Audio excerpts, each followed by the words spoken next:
Adətən bizim əməllərimizin çox hissəsində bizim gözləntilərimiz var. Məsələn, birinə qarşı anlayış göstərmişik.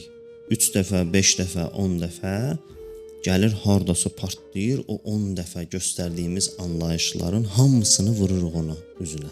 Ki, mən sənə qarşı belə olmuşam ki, filan vaxtı filan şey elədin, başa düşdüm. Filan vaxtı bu şey elədin, bunda başa düşdüm. Hamısını sayırıq, Bəs onu Allaha çatmaq üçün eləmişdinsə, buna niyə deyirsən? Özün niyə narahatsan? Niyə nəsə gözləyirsən? Fədakarlıq eləmişsən, lap yaxşı. Amma bir yerdə ki, gəlib o dağılırıq, içimizdəkinin hamısını tökürük, bunlar göstərir ki, bunlar heç əvvəl olanlar da Allaha çatmaq üçün deyilmiş. Burada bir gözlənti, axı bir əməldəki gözlənti var. Demək, sən onu Allaha çatmaq üçün eləməmsən.